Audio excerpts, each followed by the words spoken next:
where we talk about how great the Patriots are. I don't know if you're watching. I hate the Patriots, I'm sorry. Oh, that's right. New They're- York they're fan. How much football. They're doing great.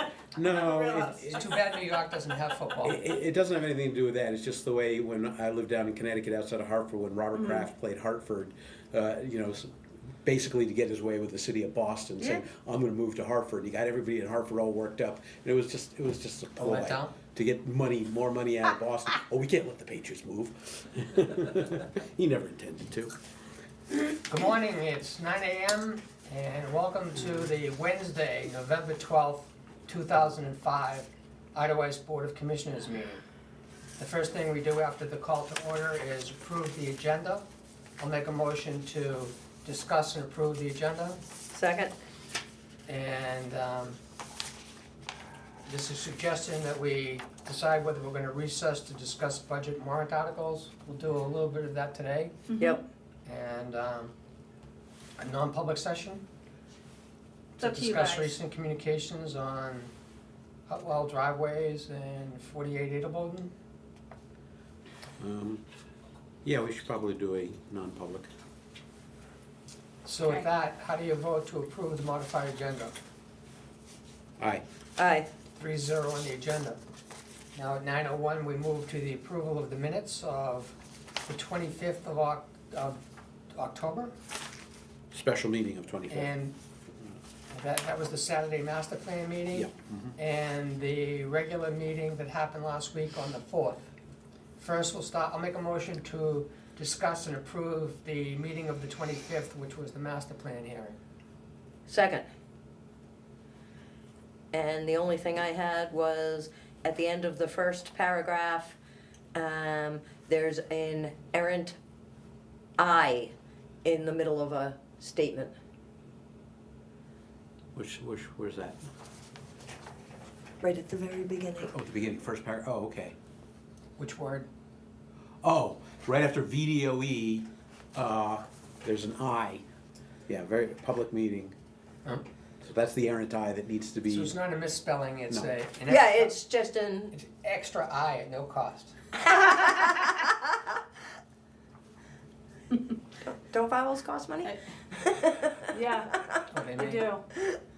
Not when you give them back. Oh, okay. Oh, yeah. Did you maybe mean for its own? It's okay. That was probably cutting and pasting the Yeah. YouTube's transcript. Yep. Yeah. And it throws all kinds of things in when people are making ums and ahs and cutting words short, and you have to filter that stuff out, and I might have missed that I. So I'm going to make a suggestion. Take out the errant I, but insert the word for. So the sentence then would read, the feedback will also be used by the VDOE for its own future planning. With that modification, how do you vote? Aye. Aye. 3-0 on those. Now we'll discuss the minutes of last week's meeting on the 4th. I read through these twice. I could find nothing. Wow. But I'm sure Nancy caught it. Somebody's got a second. Second. Thank you. Would have hunted and you couldn't find it. I was hunting, but No. it doesn't mean I didn't. Doesn't mean, yeah, Doesn't mean exactly. there wasn't, I didn't find anything. No, I didn't find anything. Oh, so, okay. Whoa. Yeah. Wow. So Jennifer didn't put any Easter I get eggs in gold there star. for us. Yes. Yeah. Occasionally she Thank slips you. in some on-purpose mistakes to see if we're paying I attention. don't. 3-0 on those minutes? Sure you do. Aye. Just say, yeah. How do you vote? 3-0, yeah. 3-0. Okay. Okay, so now at 9:04, we move to the first of two manifests, an operations and payroll manifest for 17,000. I'll make a motion to discuss and approve the operations manifest and payroll for $17,203.67. Second. Discussion. Anything leap out at you as interesting? No. And We're paying, we're writing checks for the Burnham job on Aspen and Bergdorf. wait. That's underwater. Yes, I have to open this. Oh, okay, I'm looking at the water manifest. Okay, no wonder the number doesn't match. Okay, let me get to the right one. Usually that's higher up in the email than, all right. Yeah, and I did send an update on the water manifest too, so. That's why, Yeah. okay, got it. All right, manifest, open in Excel. You wanna look at this?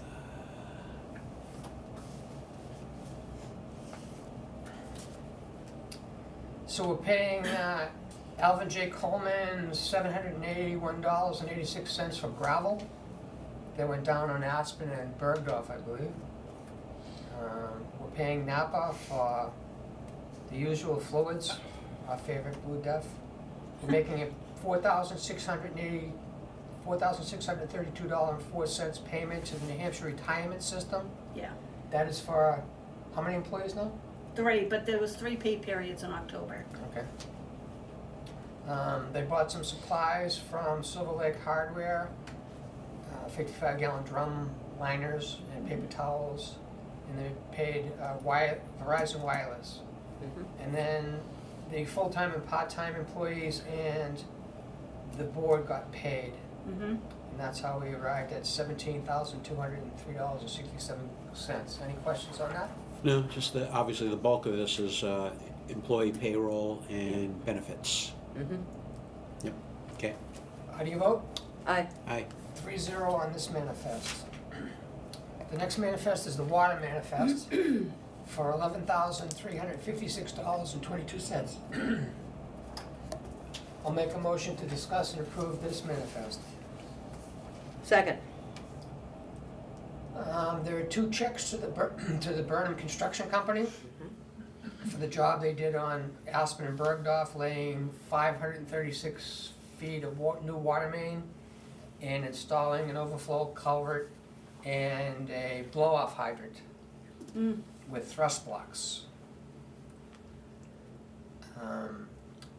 We're paying Granite State Analytical for sampling and testing of the water system, and we're transferring money from the water checking account to the operations checking Correct. account to reimburse that for payments that were made out of, the monthly payments made, weekly payments made out of the operating budget. Yep, for the month of October. Any questions on this 4-item manifest for $11,356.22? How do you vote? Aye. aye. 3-0 on approving that manifest. We'll sign the checks and manifests Yep. after the session. Wait a minute, I got, maybe I'm just slow this morning, but on the water That's what manifest. kind of morning it was. Yeah, the final line says 2025 operating, October, AP expenses paid by operating, due from operating to, what does WF stand for? Water? I don't know, that's always been there. Okay, don't I change guess that my, line item. I guess my That's question is, what the line item's called. we have a negative $2,849.22. I'm assuming Which means- WFAP is water fund accounts payable. Okay, that makes sense. Okay, so I guess I'm looking at this backwards. It's the water fund is reimbursing the operating account. Correct. Yes. All the checks that get sent out. I understand that, but I was Yep. looking at it backwards. Okay, All okay. I'm fine. Let's move on. All set? Yeah. So at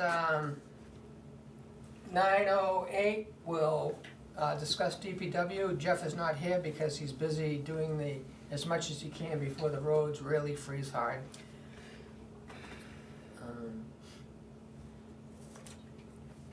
I He know- did send over his weekly, Yep. Yeah, I know he's busy. I'd really wish he'd do this on like the night before or the day before. 'Cause, you know, I read emails as they come in, but the morning of the meeting, I'm up early and I'm reviewing every email that happened over the last week. So it's fresh in my mind when I come here. Yeah. I come here, open my emails, and here's his from 8:14. yeah, I wish I'd had it at 6 o'clock this morning. well, that's a discussion you Okay. should have with All Jeff right, then. I will. It's just, I mean, you know, this is what we want him to do. It's great. I'm reading it now. It's great, but Yeah, I'd like it just a little earlier. me too. We're due to meet with them for a garage meeting. Yes. Just gotta shut off the alarm.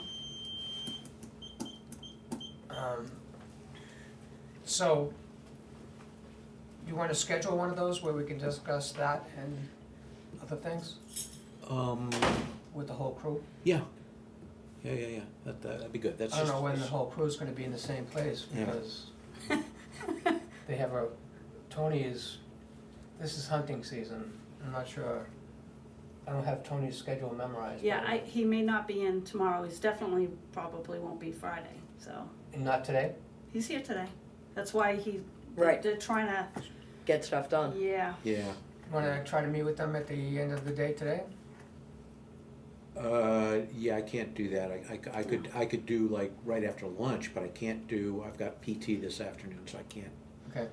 can't do end of the day. Well, we defeat the purpose by having them come back to the garage. Exactly. Right. Yes, early in the yes, afternoon, so yes, we'll discuss it next week then. okay. Yeah. okay.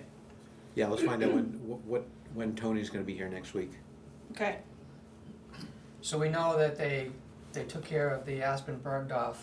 They put gravel down over the construction site on Yes. Bergdorf, and they put gravel down over the openings in the pavement that happened because of the construction on Aspen to get this water main in, just to hold it for the winter. They put gravel down on Lugano to fill the openings in the asphalt that happened because of the water repairs on Lugano mm-hmm, during the last month. And they picked up the orange cones that weren't really serving a purpose anymore. They graded Idleways Drive, which you know, because you live on Idleways Drive. Yes. And so did Madison up on their end of it, thank God, because that was getting really bad. Yeah, they did theirs last week, I think. Yeah, And I don't think Idleways had to do the whole thing. They did the first section of gravel from where Little Loop starts to before the hill at Lugano. Lugano, okay. And the rest of it Yeah, and that makes sense, because that was the area that I was noticed. pretty hard packed, Yeah. and there was only 2 divots down near Thusis, Yeah, which aren't in the main travel surface, off to the side a little bit. So, in reviewing this, one thing that pops out that I don't recall being discussed was hot top on St. Moritz. I thought it was hot top was supposed to go on Blinden. I mean, if they put it down on St. Moritz, it obviously needed it, but we kind of were focused a lot of the issues on Blinden, and hot top was one of the things they were going to put down. So we don't have an answer for that right now, but we can ask. mm-hmm. I haven't been in Blinden to see what happened there, if Yeah. anything. I know they wanted to take care of that before the plows had to go on it. Exactly. And I know that the bottom of St. Moritz was pretty chewed up. Huh. So it's possible they just had to do some repairing before plow season. Well, they made a judgment call that maybe Right. St. Moritz was in worse shape than Blinden. And, Yeah. but when you go to this week, what they're planning to do this week, I don't see Blinden on there. So maybe, we'll find out. We'll Okay. ask. All right. Right, Anything else on DPW? So at 9:13, we'll go to, when should we do the swearing in of the deputy? We can do that anytime. Schedule public appearances? How about that? We'll get through the commissioners' reports. Actually, why don't we do it now? Yeah, so Doug if and these- Jane don't have to hang around. These guys there. aren't thrilled with Unless- listening to this meeting, they could leave. Oh, come on, we're a scintillating board. You want to stick around and. So at 9:14. There's gonna be fireworks in about 10 minutes, so.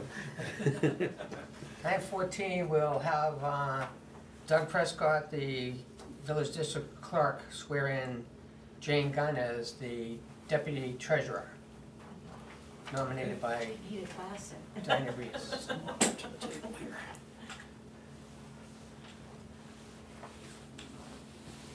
And since I have no memory, I always have to write things out. I made a copy for you in case you have the same problem. I would. Okay, this is a swearing in for the position of deputy treasurer for the district. So repeat after me. I, and state your name. I, Jane M. Gunn. Oh, raise your right hand, sorry. Swear. I, Jane M. Gunn. do solemnly and sincerely swear and affirm do solemnly and sincerely swear and affirm that I will faithfully and impartially discharge and perform that I will faithfully and impartially discharge and perform all the duties incumbent on me as Deputy Treasurer all the duties incumbent on me as Deputy Treasurer according to the best of my abilities, according to the best of my abilities, agreeably to the rules and regulations agreeably to the rules and regulations of the Constitution and laws of the state of New Hampshire, of the Constitution and laws of the state of New Hampshire, so help me God. so help me God. Congratulations. All Ready right. to make it official? Welcome aboard, Jane. Hey, welcome aboard. Thank you. Boy, there were some big words in that oath. Incumbent and. Let's see. Yeah. Yeah, You sign right here. This makes Okay. it official.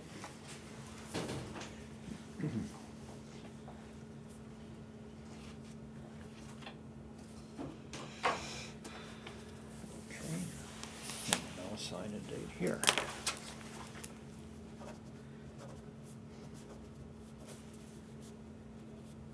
Now, am I gonna be meeting, is Stein, I don't know what kind of health time is in, am I gonna be meeting with anybody to? Okay, thank you. there we go. We'll work on setting that up. Okay, thank you.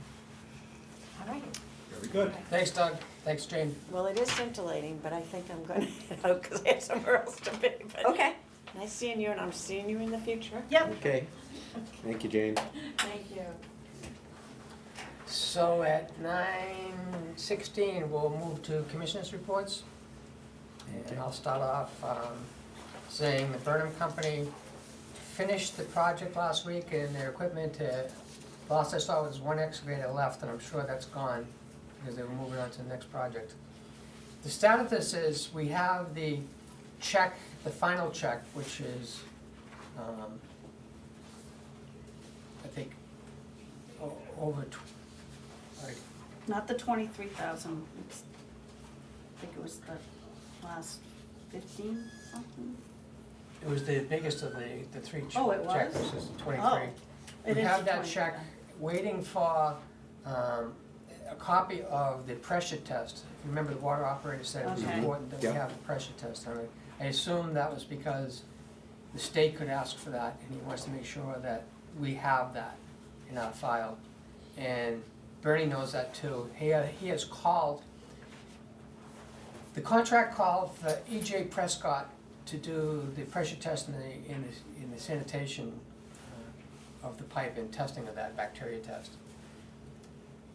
They could not respond in time. E.J. Prescott could not schedule it in time. Bernie would have been done and been waiting weeks.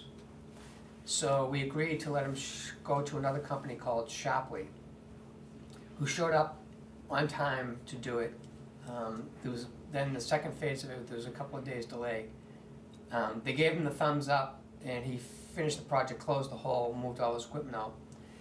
He's asked them 4 times to give him the certificate. So he's getting messed up by this vendor Oh, not giving him the certificate. I thought we had the sanitation one, it's the pressure test we're It's waiting a Yes. pressure We have test. this, they gave us the sanitation one, Right. it's the pressure test on. Pressure one. test is what we're waiting on. Yeah. Yes. Mike Quint sent a message this morning, and a text message to me, saying the administrator of the Bernie's company is out today, and he was saying something like, we'll get a formal one when she's back tomorrow. oh, I'm assuming he's talking about the pressure test, but Mhm. that's where it stands now is, okay, I will give him these 2 checks. mm-hmm, I will drive to his office and give him these checks and get the pressure test certificate so that his cash flow is good, and, but that's where it stands right now. They did an excellent job again. mm-hmm, On Middle Shore, I think Monday, today's Wednesday. Coleman Rental had a big truck deliver a mini excavator to 26 Middle Shore Drive, which is a blue house that's a short-term rental. Mhm. They unloaded the excavator on the gravel road that just got graded and had gravel added to it. It was in perfect shape, set up for the winter. It's a tread machine that came down off the ramp of the flatbed of course, pivots with its treads, rips up the road, goes up into the driveway, pivots again, rips up their driveway, and it's parked there. The truck had to then go to the next intersection to turn around to come back out. And I'm there with Dinah's dog pointing at what he did to the road, and he just drives right by. Then it rained and snowed a little bit, and so water formed in the treads, there's holes. Then the strange thing is, I came back to walk Jake in the afternoon at 12, and the excavator's gone. So somehow this guy came back and, wow, Detective work, you can conclude that yeah. they rented it for 3 hours, and there was no one there to pick it up, to stop using it. And they took Or it they back. delivered it to the wrong house. Yeah, Ripped up the road, ripped up these people's driveway, and then went somewhere else with it. I don't know. So the piece of machinery that ripped up our roads was a steel-tracked vehicle? Which could have been on, if he went up to the intersection, turned around first, came back down, he could have backed into this driveway, which is perfect. Easy for him to let the machine off, and he could have driven it right where he put it without even spinning it in the driveway and ripping their driveway up. So according to the driveway ordinance, can we request a fine from them for doing that to our roads? This stuff happens all the time. yeah, This road has You happen to witness it. 3 major construction projects within, like, 2 of them are side by side. yeah. There's a full-size front-end loader that's been parked on the road for 2 days. They had a 10-wheeler coming and turning around. One of them wanted to turn around at Colassi's empty lot driveway, saw me coming down the road with the dog, asked me if that was my lot, because I had to get off the road into Colassi's driveway to let a vehicle by. I said, no, but you should go down to the next intersection to turn around, because that's what all the trucks that know the area do. And he did. And then the front end loader's coming out of the driveway and dumping it in this. If you look in front of the driveway, there's 10-wheelers turning and spinning there. So, we need something, but boy, do we spend a lot of our time running around chasing people who don't do the right thing, when we could be Yeah, and you can't planning have on eyes good on things it in all the the village. time. You have to have like eyes on it all the time. I know, but if you know, it's called setting an example. You can't catch everything, but if you happen to witness something and we presented a fine, we wanted to collect a fine for that, You know, maybe they'll, there's so many vendors and, I know, I don't know. If they would just, you know, just forget about it and continue business as We usual. should discuss this with the annual meeting to see if the taxpayers want this pursued. Because the highway guys are saying, they just did this road, and now they may have to live with these, everybody has to live with these potholes that were created by this vendor. Well, another option, probably a much softer touch, at least try it first, is our highway department has a relationship with Coleman, because they do a lot of business. You know, we get stuff from them. Maybe they should just go in and just talk to somebody saying, look, this is what happened, please don't do it again.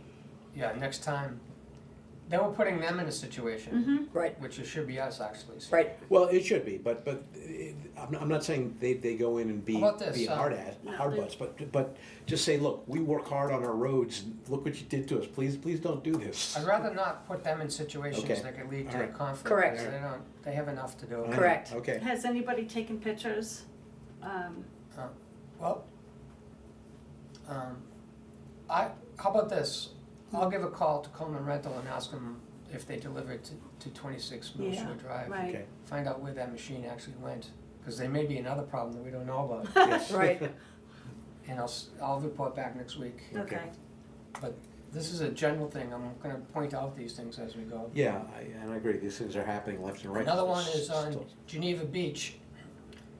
I walked Jake down to the parking lot and saw that there were pieces of burnt wood. And the picnic table looks like it tried to move and the chain was extended out of its sand base where it's anchored down below the sand. And so a fire was lit where somebody could sit on the bench of the picnic table right over the fire. And there were pieces of the burnt wood in the water, at the water's edge. Yeah, So somebody has to go clean that up, or else now it looks like it's an accepted campfire place and No, can't visitors do. will be lighting fires, and so we have to chase that around. This kind of falls in with that special meeting we had I on guess I would Saturday. ask the residents in that area if they see somebody lighting a fire, anybody sees anybody lighting a fire on the beach, that they call the police, because that's not Right, Yeah. it's allowed. against ordinance. It's not allowed.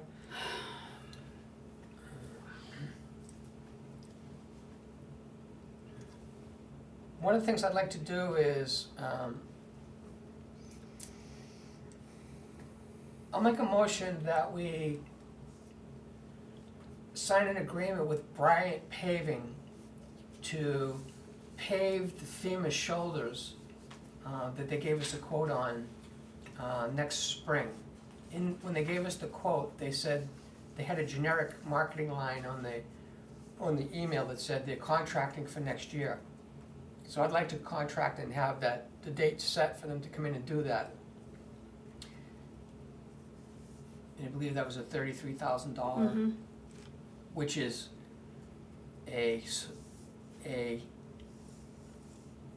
not even half of what FEMA budgeted for us to do that asphalt, which I have to talk to. One of the things I should say too is FEMA wants to have a video conference with me Thursday morning at 11, I believe. It's either 10 or 11, I have it written down.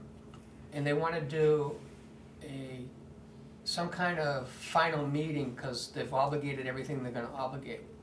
And that might be an opportunity for me to ask questions like, on Jungfrau, I think what they expect for that shoulder to get fixed needs a little bit more. And we're gonna be so far under budget, is it okay with them that we do a little more in that area? I'm sure they're gonna say it's not you staying under budget, it's you matching the spec that we had our inspectors go and do, right. so we'll see what they say. And I'll get to ask them for a full explanation of what they're doing with category Z. I was excited by the number 38,000, but Yes.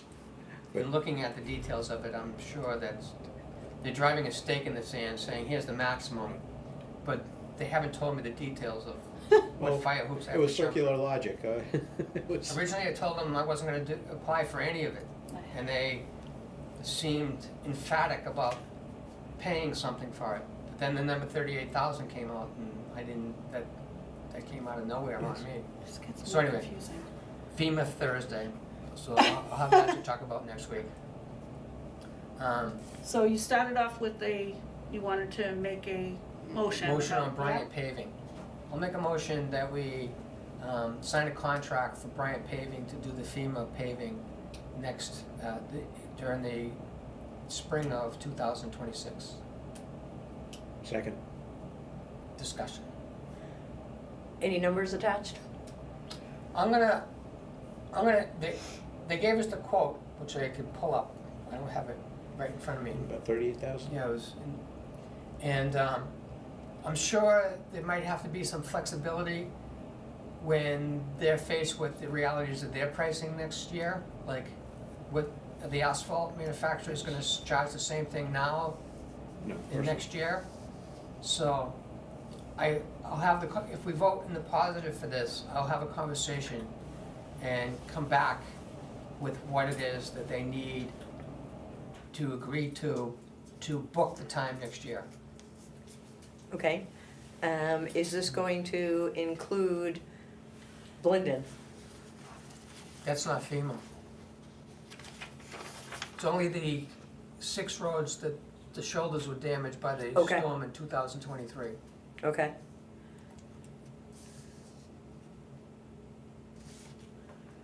The roads were, from memory, were St. Moritz, Jungfrau, Appelville Way, Winnegon.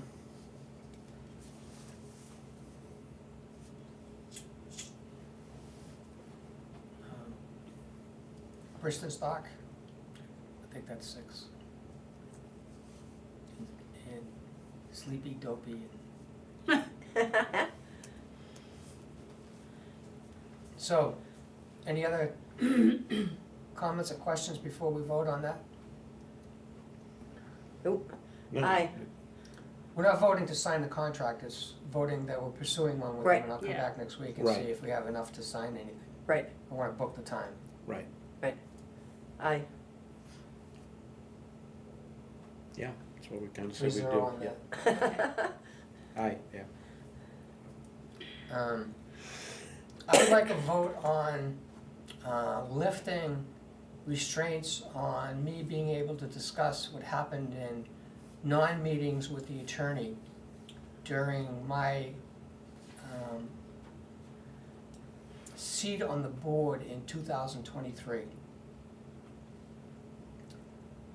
This is because non-meetings and non-public sessions with attorneys are under the control of the Board board of as to Commissioners.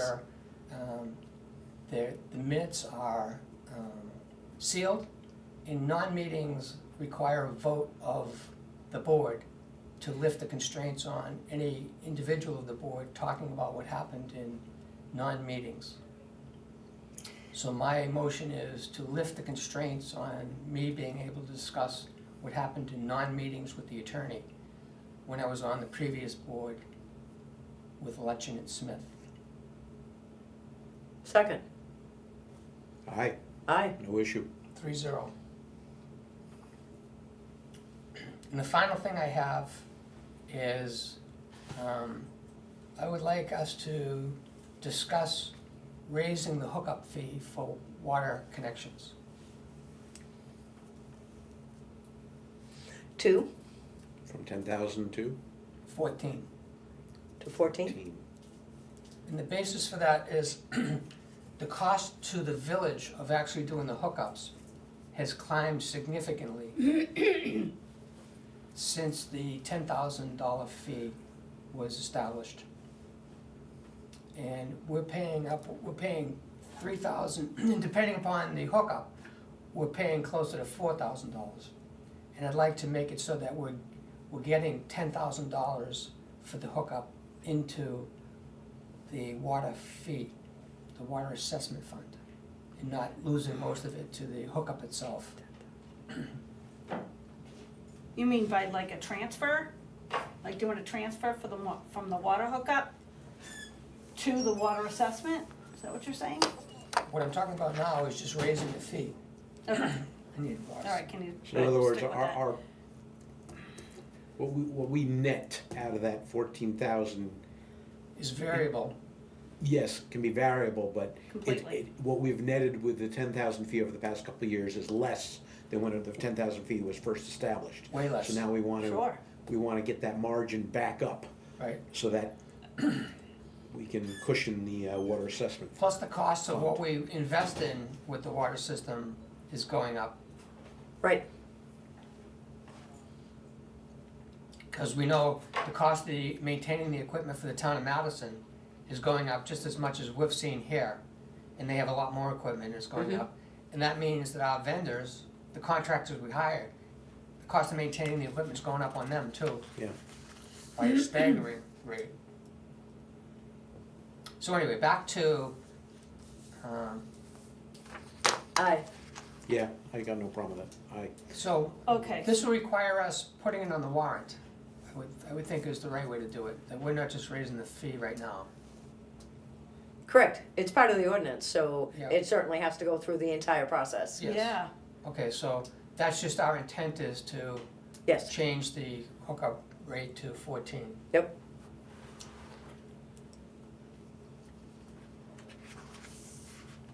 I'll let you capture all that because that's significant. And I'm done with mine report. Okay, last week when Ian was here from Simply Water, I started discussing the whole annual lead line notification that we need to have in the mail to all water service customers by December 1st of this year, which won't be a problem in and of itself. However, I did bring up the fact that maybe we need to have a cover letter. So I reviewed what happened last year. We did not have a VDOE cover letter. We just sent out the already formatted customer notice, unknown water service line material. yep, So I compared that mailing to what they want us to do this year, and it's similar, but not identical. And there's one area I'm very concerned about. Okay, so last year, they just had sort of a generic bullet saying, identify your service line materials, contact your water system, email, phone, listed below for assistance to identify your service line materials. That went to the office, and I believe you remember to know that there was, tell them that there was this little thing, like a QR code, and it brought up the instructions on how to do a self-test. And that's still available on this year. But there's something a little disturbing in my mind that's new. They have got a new paragraph on how to identify your service line, okay? And this is after a description saying service line consists of two parts. The part that is privately owned by the homeowner, which is from the curb stop into the house, and then what's owned by the us, which is obviously the water main up to the curb stop. And according to this program, over time, we've got to identify everything, not only what we own, but what private residences, whether there's lead or not. But never mind that for the moment. The new thing they've added this year is when it says how to identify your service line, the very first bullet point says, reach out to your water system contact on the back of this page, so again, that's us, to schedule an inspection. Well, who's going to do the inspection and who's going to pay for it? They don't say. So that's where I think we need to have a cover letter saying that if you don't want to do the inspection yourself using the little form they give you to do the little scratch test on your water service line in your house to determine whether it's galvanized or copper or worst case scenario lead. You want some professional to do it. Sounds like Simply Water would need to come in and do it, but we'd have to schedule that for it. But we need to let homeowners know that you're paying for that. We're not paying for that. I don't know how we could possibly do this. Well, that's why I'm discussing it now. I think there's nothing that says on this that it's our responsibility to pay for an inspection. Can I see that? But I think we need to let people know that if you want an inspection, sure, we can schedule Simply Water to come in and do inspection in your house, but you're gonna I think they pay should that. reach out to Simply Water directly. You think so? I don't see how we could possibly control this. Okay. Well, then that's where we need to, I got no problem with that. Yeah. I'm just saying, because, can I say something here? Because specifically it says to reach out to your water system contact on the back of this page, which is, they're saying us, okay? Right. But if we have an explanatory letter for this particular bullet point, just contact Simply Water directly to schedule an inspection if you want that, and let them know it's you will be paying that, we won't be, okay? That was So my the biggest homeowner concern. has a choice of doing the test at all? And then they Yeah. decide whether they're gonna do it If by you- scratching it or whether they're gonna hire somebody Yeah, to do there's it? a little one form that says just go down with a magnet or a coin or both, and it's very simple. In fact, I think I'm gonna make a little video. I'm gonna go do it on my own water service line connection down my crawl space right there, and show people how to do it. It's not hard at all. That's going viral. But if someone far older than me, and I'm old, was living in my house, they're not going to want to go down into the crawl space on their belly like there's some soldier going through the jungle or to get to the water line to do that. They're going to want a professional to come in. But okay, fine, but got to pay for that. The overwhelming majority of these houses have a plastic pipe coming into the house that shows. Mine comes in through the concrete foundation, Right. and then the copper plumbing connects to that. Yeah. So, But I was told, Ian, and at last week I said, you got to be very careful. You can't put your opinion out there on the letter that we believe the vast majority, Yep. if not 100% Correct. of the VDOE water system is lead free. And even if we did, so if it's this, the homeowner's choice and they're seeing a plastic pipe, we're not consulting on it at all, but that's the test. You see the plastic pipe, there's no lead pipe. Right. So, Jennifer's point is that we're not gonna be writing work orders for everybody that calls the office. Right. Then now we have to pay Simply Water and chase the homeowner for reimbursement. Yeah, That, if it says to contact us, Jennifer will say, you contacted us, here's the number for Simply Water, you go to them. But your cover letter can say, you can skip wasting time and interrupting the office to hear us say, here's the telephone number to call Simply Water to do it. right, right. And we Absolutely. need Simply Water to understand and agree that this is what we're doing. Okay, but, and I think we did this last year in a couple cases, so this is the same. It says, can I get my water tested? If you're concerned about lead in your drinking water, you may request to have it tested. Please reach out using the contact information. Again, we did this last year at the end to request a one-time lead sample test kit. So we actually got some of those for people last year, right? Yep. So we'll just do the same thing. And the one thing I'd like to add to the letter is, if you do the scratch test, magnet test yourself, or you have an inspector come in and do it, or you have the lead water, the water test itself, when you know the results, contact us so we can update that spreadsheet, because that is our job. We have to update the So, spreadsheet. did they distinguish between a lead service line, which I thought that's what they were looking for, versus the lead test that's done as to whether the solder in your house that was built before 1972 had lead in the solder, and that would show up in a test. Are they distinguishing between solder and? No. Nope. All they're doing, when you look at the one sheeter, the scratch test or magnet test, they give you a diagram. You see the pipe coming in, and here's your valve inside the house, and in some cases on the other side of the valve there's a water meter, but we know we don't have that here. It's just in the drawing, and they say apply the magnet or do the scratch test just before your cutoff valve to the house.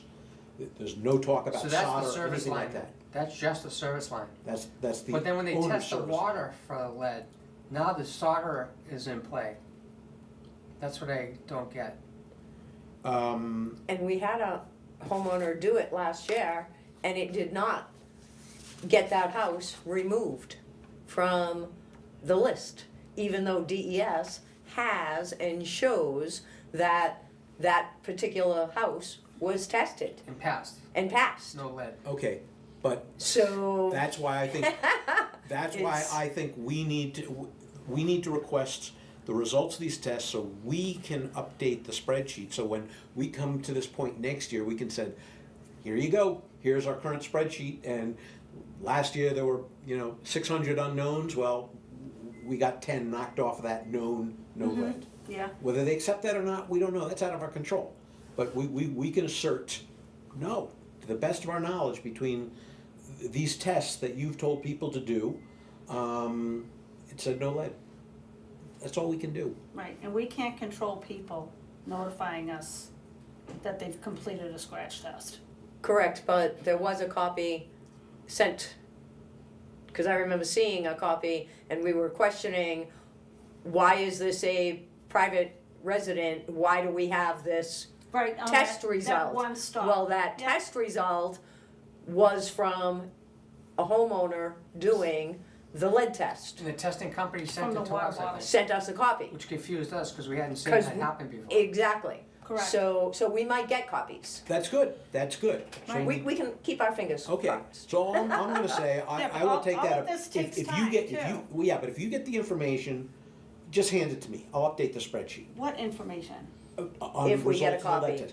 test. All it should be is, here's the address, okay? Somebody says, I did the scratch test and the magnet test, and I've determined that there's no lead in my pipe. In fact, I think it's a galvanized pipe, but it didn't come up the way they said it would on lead.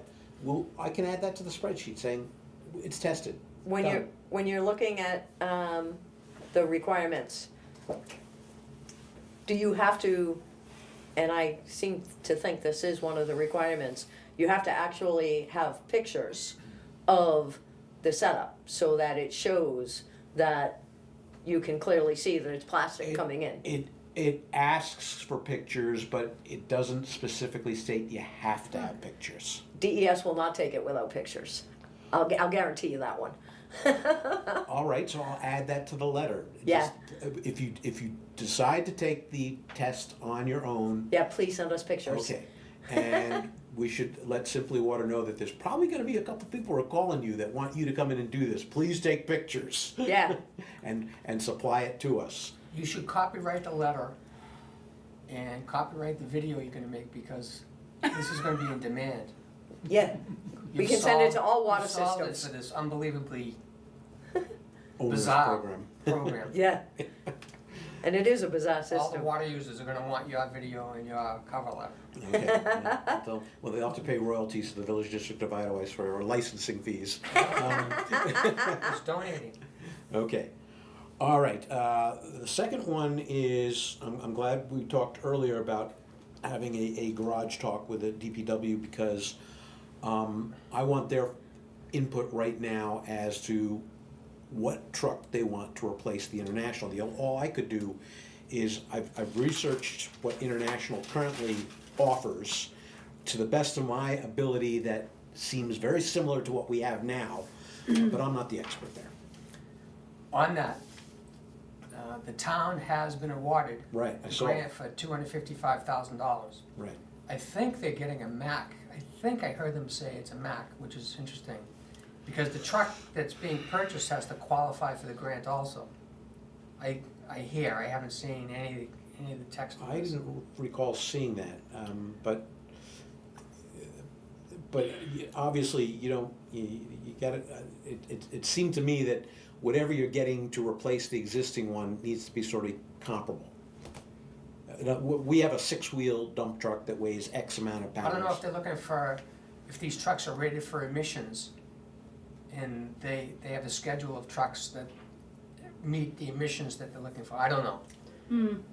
Well, nothing says you can't buy another diesel truck. They just want to get the older diesels That's another off thing I the- meant to tell you is, there's a program called Clean Fleet, That's the one he was, and there's another program called Clean Diesel, oh, that I should dig that information up and send it to you. There's 2 programs.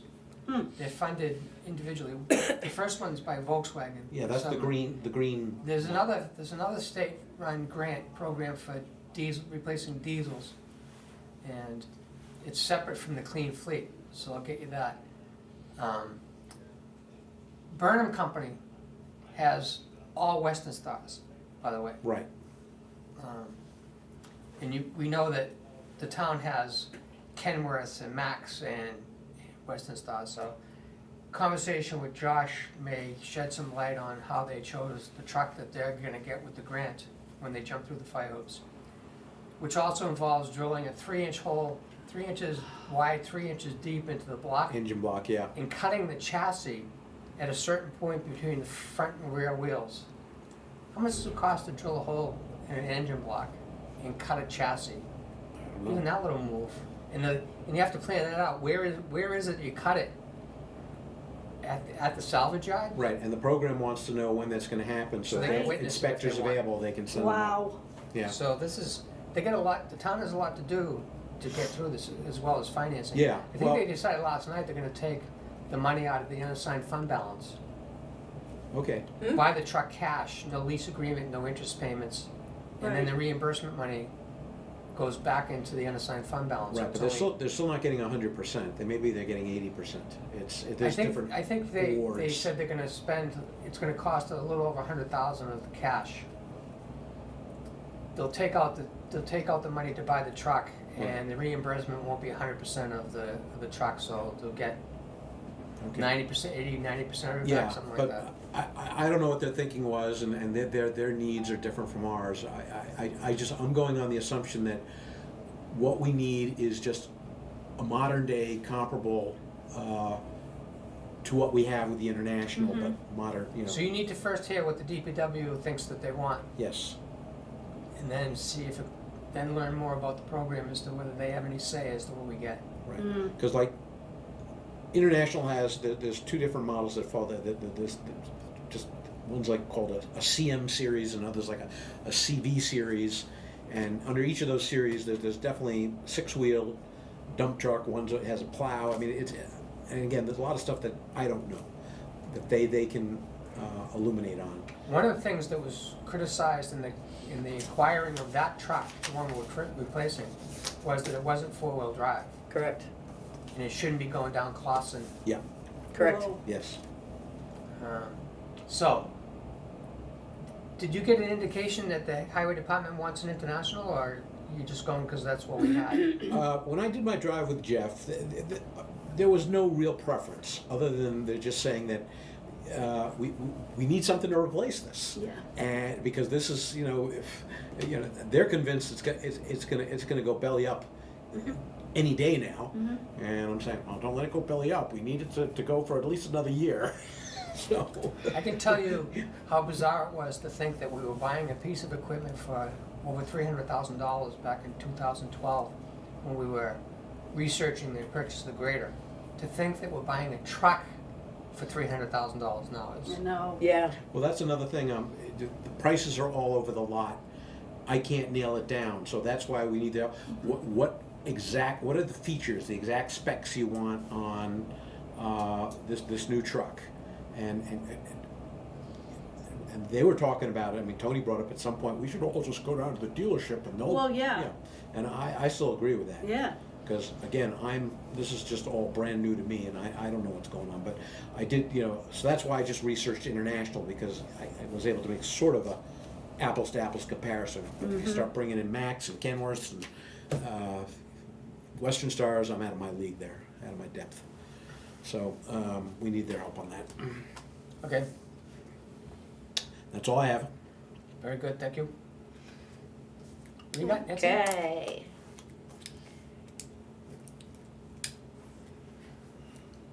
For the upcoming,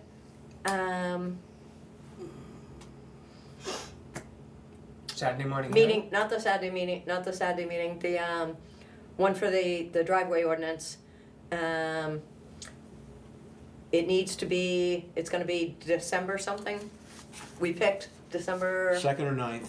Second, yeah. We're gonna do it after the regular meeting. correct. Yeah. So that needs to be in the paper on November 22nd, which is a Saturday. Yeah.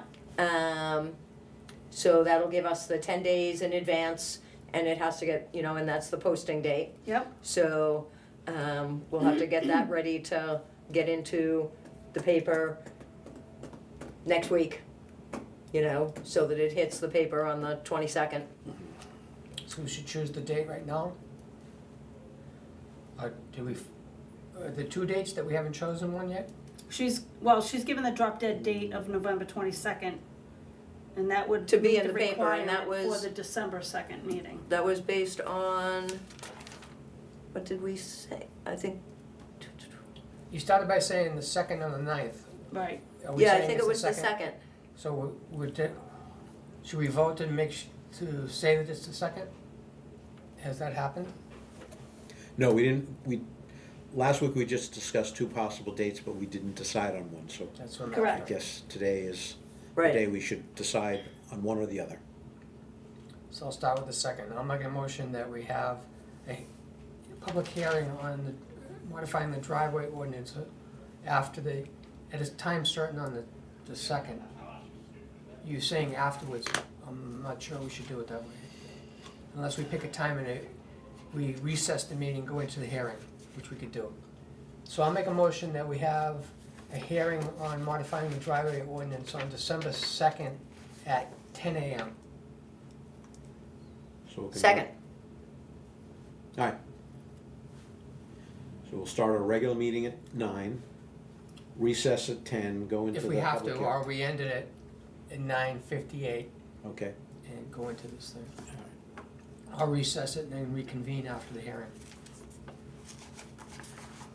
It's seconded, would have voted yes. aye, Nancy votes yes, and I vote yes on the 2nd, so. Yep.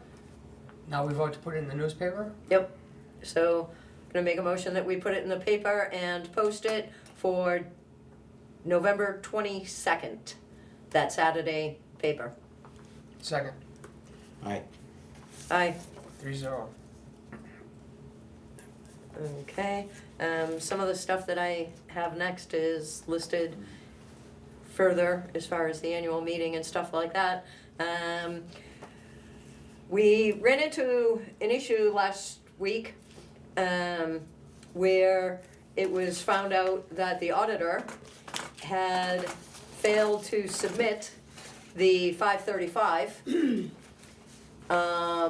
And we were notified through the town that they were getting ready to set the tax rate, except our 535 had not been submitted. Little clarification. MS 535 is a form that has to be submitted to the state DRA, Department Yes. of Revenue Administration, Yes, so they can begin the process of setting the tax rate for the town and for the village. yes, And the village has to be set as part of the town for them Right. to proceed. correct, So- and we were missing this form. So our auditor completed the form, we paid him to complete the form, but didn't upload it to the Department of Revenue Administration so that they could review it, which they do, and then they send it to us and say, we've reviewed this, it's okay, sign it. Right, And then we send the signed form back to DRA, and they proceed with the town to set the tax rates for the town and for the village. correct, So our auditor did not upload it to the DRA, and the DRA finally said, where is this thing, we're being delayed. correct. Yeah, because Madison was moving forward with. Right, Madison was being held up by not having But, this done. yes, Correct. And they contacted you, you Yep. contacted Nancy. Yep. I went down and signed it, Nancy signed it, and Yeah, you I sent it in reached out to the immediately. auditor, the auditor believed he had done it, and then lo and behold, he found that he really didn't submit it. So then what happened? yeah, so then, we did get the form sent in, we did get it, as Mark said, he came down, I went down. Yep. So we signed, so we did sign it, it has been reviewed and submitted to the DRA. So that should finalize what Idlewites needs to do for the setting of the tax rate Right. with the town of Madison. But unfortunately, we did hold up the town by at least 24 hours, Yes. possibly longer. And I think that an apology to the town should be considered. From the auditor.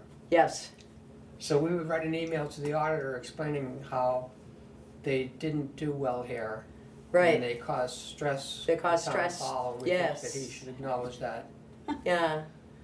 Yeah? So, yes, Yeah, because that was the weak link there. I mean, right, if I understand it, the auditor submits it to DRA, DRA reviews it, then comes back to us for a final review and signature, correct. and then that's, we say back to them, we're okay with it, and all, the world is good. as far as they're Right. We concerned. pay them a lot of money for them to drop the ball and doing something that's standard procedure for an auditor. Yeah. Right, They do this every year for every municipality, and why did this guy not do it?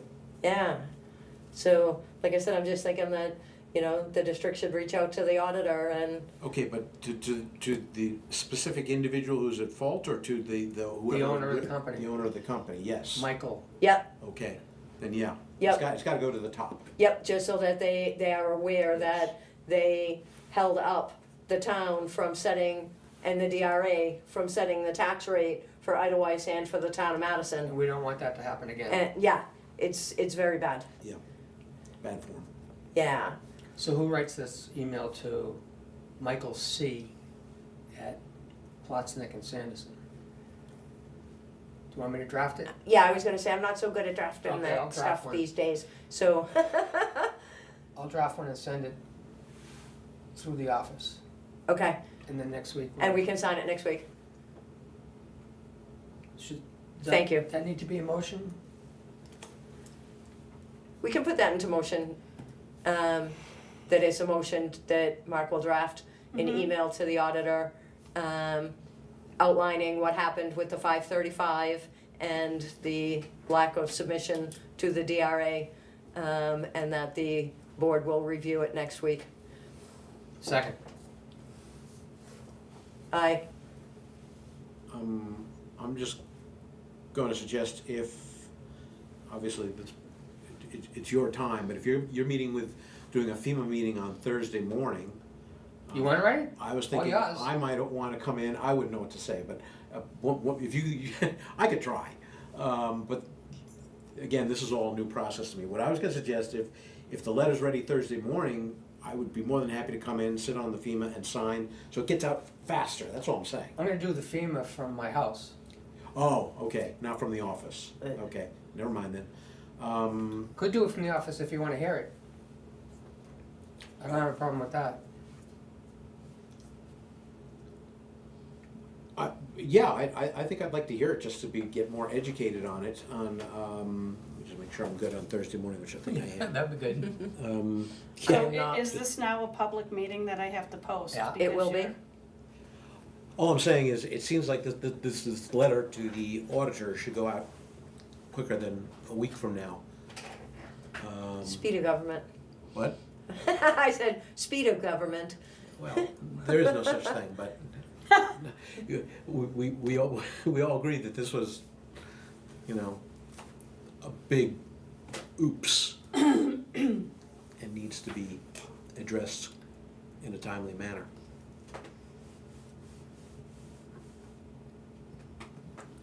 The FEMA meeting is at 10.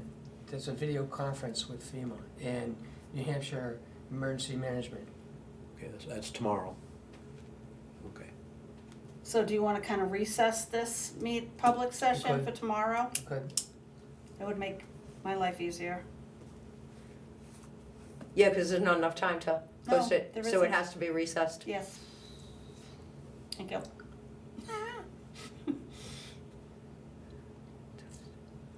So just for my edification, First you have to tell me whether I have to drive to the office to do this or not. well, I thought we agreed that if we're gonna sit in on the FEMA meeting, if I'm gonna sit on the You're FEMA gonna be meeting. there at 10. Thursday. Yeah, I'll be there Okay, at 10. that's what 10 I'm- Okay. I'm waiting to hear Gotcha. that. Oh, okay, sorry, I was checking my calendar and it's open, so, okay. Okay. Very good. But getting back to the process, we've had the completed auditor report for quite some time now. I don't know exactly, I don't remember the exact date, but 2 months ago or something? Okay. Approximately. So at what point should they have contacted DRA with the MR 535? Right then. So they should- Normally, it is done shortly after they finish the audit. Yeah. It is due by September 1st. It's due by September 1st, and here we are, November Correct, 12th.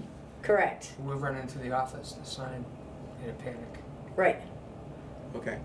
So, So, if we are to be proactive about this in the future, if September 1st is the required deadline, We'd have, should we not next year just do a little tickler like a couple days before that to the auditor? Yeah, but- Hey, oh, by the way, did you send the, Yeah, and that'll be done as discussed with Nancy. This is still a learning process for me. oh, Right. yeah, and me too, So, yeah. yeah. Right.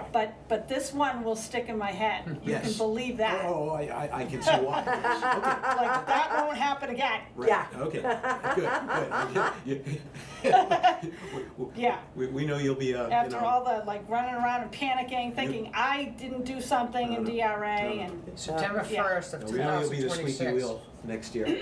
I have Outlook sending me a reminder saying MS 535. 535. yeah. MS 535, Yep. okay, all right. Ugh. Okay, Okay, so, Mark second, but can we have a, aye. okay, 3-0. what a, yeah, Aye, yeah. okay.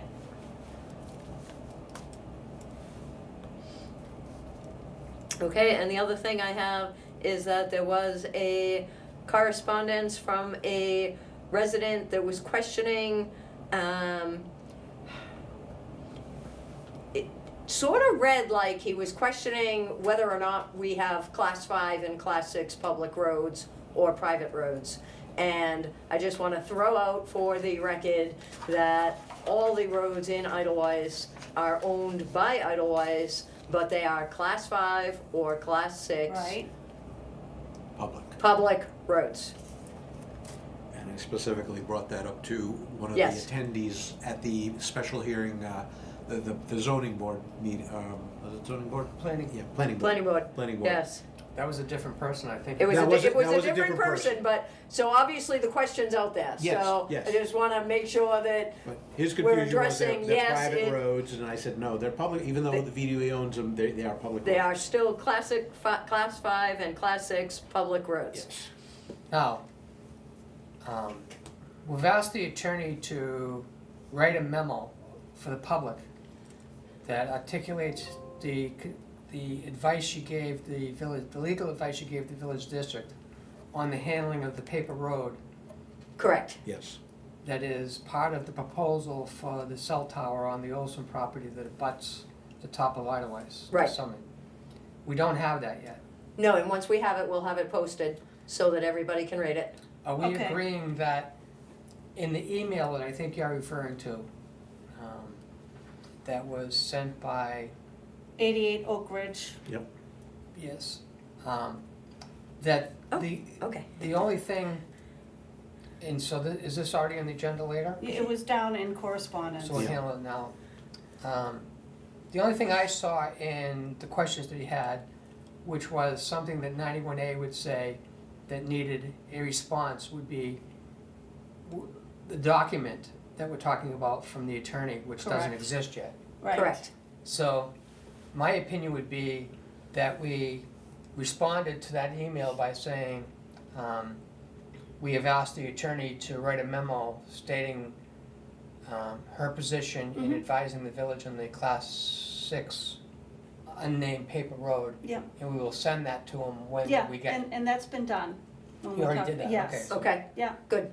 Everything else, Yeah, the rest of it is, that's that he it. should come to a meeting, well, Right. that's, Yeah, we don't have to answer questions, he can make public comments on that, Correct. but the rest of it's not 91A material. no, and like I said, the one thing that I picked up on is, it seems like there's still a question, and we got the question at that Saturday meeting about the status of our roads, and the more times we just make sure that people are aware, they're Class 5 and Class 6 public roads, even though we own them, it's better for everybody. Was our legal counsel provided a copy of this email from 88 Oak Ridge? Because there's several questions beyond just the public. No, I'm not, No. those aren't No. questions I wanna Okay. pay an attorney to. No. read. exactly. All right. No, the attorney was not You have sent the to, memo. you have to make That sure you email. don't lose control over the attorneys. Right. Like they start talking to each other, which is happening because of this. Mhm. I Yeah, have a problem with that. Yeah. These bills start rocking up and we don't even know they're happening. And it's not just us. If our attorney is talking to the planning board attorney, now we're Right. paying both ends of that. yep, We are. Town's paying for the planning board end, but we're paying both ends of that. And we don't even know what they're talking about. Yeah, That's a problem for me. I can see that. And though, both those attorneys, the planning board and our attorney, are calling the cell tower attorney. Yes. And we don't know what Yeah. those conversations I are. know. And Right.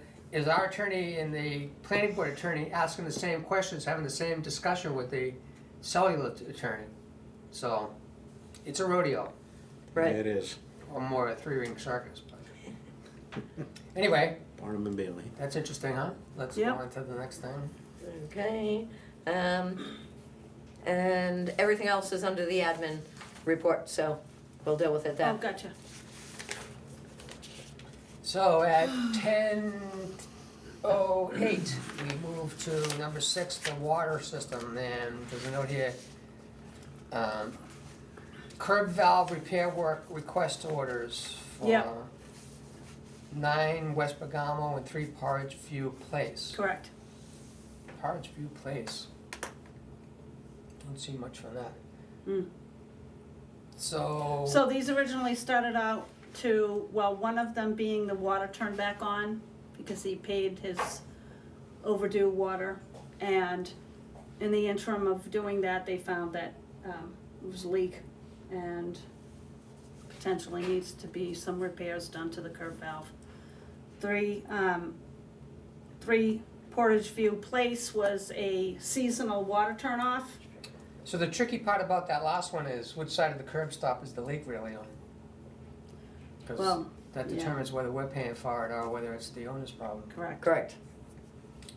So, okay, go ahead. No, well, that's generally it. So these work orders are already basically worked up for the purposes of what they were intended for, however. You wanna vote on them? It's gonna, no, I don't need a vote because it's standard procedures, it's Mhm. standard So you just wanna let us know direction that of, that's happening? correct. Yep. So with that, Yeah, and Yep. for the one that is a seasonal turnoff, Mm-hmm. they get billed. They do. so at 10:10, we have no scheduled appearances. So we go to the administrator's report. The first thing you have is a budget hearing. Number one, schedule, these are votes that we'll be making, Yep. schedule, so we do this all at one vote. Yeah, sure. So I'll make a motion that we have the first of possible two budget hearings. The first one will be on February 6th, 2026, next year. Second. I'm gonna do them all together. Okay.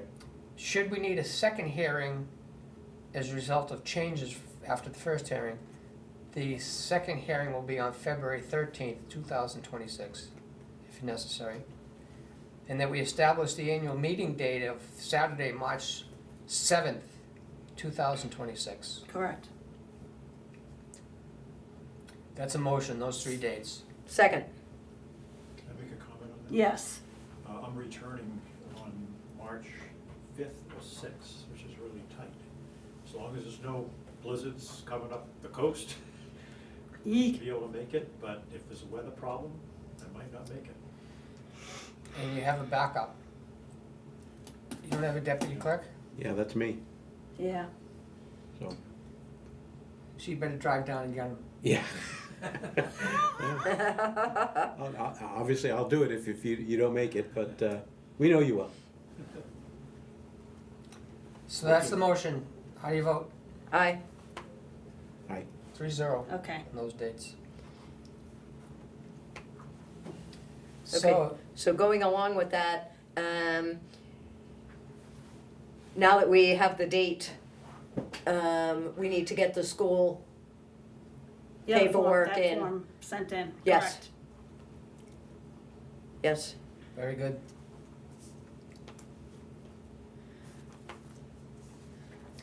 And so now at 10:12, we go to old business. Well, nope. Warrant articles by, draft by Nancy. huh? uh-huh.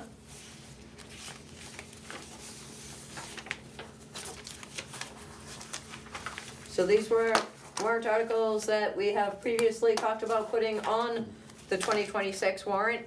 The majority of them came straight out of the motion log. One of the fun things and good You want my things copy, Doug? from that, I'll bring it. from having that log. And then there will be, Yep. so these are the ones I started with, and then I added the 10th one. And now I'm adding another one for changing the water hookup fee to 14,000. Right. Right. So what I got right now was parking permits for the beaches. I threw out an estimated cost of about $500 because we're gonna need to get signs and the permits. Cause we will need to know from the police, are we required to put permit parking only signs at the beaches, etc.? And do we only just need one when people pull in? Or, I know Madison at, the bottom of, Foot of the lake? foot of the lake. Yeah. In that parking lot, they have one every third, On the road. space Yeah. in the parking lot Oh has my a sign God. that says Wow. permit parking only. So I don't know what those requirements are for, If they have to be how many spaced. we have to put in or whatever. Wow. So I just kind of threw out 500 as a possible number. Yep. The next one I have listed is the Blinden repairs, so crack sealing and chip sealing. I added the two estimates we already have together as 35,000. I left it open as to how we're going to Where it's coming from. where it's coming from, for how we want to fund that. Yep. The next one I have listed is getting the beaches raked. We had in the fall, we had Demo. Little Beach demo on one side, Yeah. and it was spectacular, and I think it's something we should do at all the beaches, and we discussed about setting it up for something to be done next year. So I just used how much it cost For that half. for that one and multiplied it by 5 and came up with $1,000 for the 5 beaches. And I have that listed as taxing through taxation. Right. So we'll have to, Can we go back to number 2 for a second? Of course. Number 2, we have an estimate from one company for the crack sealing at $18,000. Uh-huh. We don't have an estimate for the chip sealing. I thought there was a 17,000. We never talked to Allstate about that road. We did have a conversation, talked about what the prices were to do Idlewise Drive and Appenfeld Way to Aspen in 2012, Yeah, we know it's a lot more than that. right? So this is it's gonna be way above 35, because Okay. 18 of it is just the crack sealing. Okay, because like I said, I had 18 and 17 listed as my numbers. So I might have come up with the wrong. Yeah, let's scratch that 35,000 off Okay. this right now, and if it's okay with you two, I'll see if I can get an estimate from Allstate Yeah. for the bluestone chip sealing. Okay, Hello. Hey, look, yeah. In other words, we wanna do both processes, and right Right. now we know the crack sealing is somewhere around 18K, but the chip sealing on top of that is how much more, we don't know. Right. Okay. And then beach raking. I'd like the annual meeting to vote on the idea of perching the beaches. And I don't know if we wanna include it into, while the subject of beaches is up. Well, at the hearing we had on the master plan, they talked about protecting at least one of the ponds. That seemed to focus on the big pond, but we should be protecting all the ponds. And I think one of the biggest contributors of silica into the water is the beaches. The aerial photography shows how much sand is in the water at all the beaches. Mm-hmm. So I think we need to perch at least 3 of the beaches. And so maybe that's a separate warrant article. I'll put that as number 12 and figure we'll Yeah, perch. because presumably, let's say all our beaches were perched anyway, we'd still be interested in beach raking. Oh, yeah. Right. Yeah, separate. So, do you have the opinion that we should ask about perching beaches? Do you have any qualms against perching beaches? I have no qualms with it. I would think it needs to be I have no idea how much it would cost to do it. And if we did it, I think it'd be done like, pick 1 beach per year. I think you just said try and do 3 right away altogether. I don't know. I guess it all depends on the cost of it. Who even does this work? I think DES needs to be involved as well. I would think. I don't know. I mean, because the very nature of perching it is doing something that's protective of the water itself. The lowest cost ones to do would be Thusis and Pard Shore. Mhm. Of the 3, Little Beach, Boulder Beach, as the sign says, would be much bigger. Idlewild Beach too, that's pretty big. Well, we're not talking about Idlewild or Geneva because they don't slope into the water Oh, that's like, right, that's right, that's right. like Yeah. the other 3 beaches do. So I'm not even talking about doing those 2 beaches. Okay, so those are the 3 you're talking about. Mhm. So if you wanted to start with one, you would do Pard Shore or Thusis. Okay. And to do it right, you'd have a design done, and then you could get a cost on it. Right. So I'd like to at least start the process. Yeah, we Start can the at least start looking at it. Yes, I agree. with a vote in 2026 to start, with the goal that we're gonna purge these things and stop the sand from going into the water. Mm-hmm. The tricky part with Little Beach is, it's got a paved road right there, putting water onto the sand. The road drains through the beaches to the ponds and Mhm. carries the sand with it. Yes, That happens a little bit on Thusis. And it'd be easiest to fix at Pard Shore, starting to control the water back up at the cul-de-sac. Mm-hmm. That's a real design more than construction. Right. So anyway, that's the whole discussion that we would have at an annual meeting. So, We'll start with it on Saturday, this Yeah. coming Saturday, Yeah. and see what kind of feedback we get as to whether or not there's even any interest on such a thing, or other ideas. or other ideas. Okay, so that was the third one, was the beaches. The fourth one I have listed is removal of ledge from the edges of the roads and ditches. Don't have an estimated cost at this point, and I'm not sure whether this will be a tax thing or we could use capital reserve. There's a couple of options for what we could do for this, and there's also the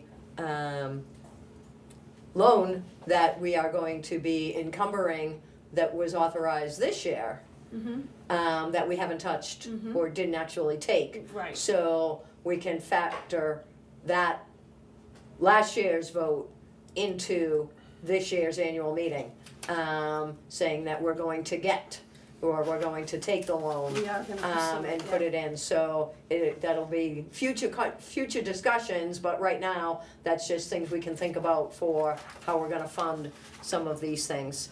Okay. The next thing I have listed is kind of a reiteration of last year's warrant article for road work, gravel, ditches, and pavement. Right now, I have it listed out as we know it's at least 38,000, it's gonna be a lot more than that.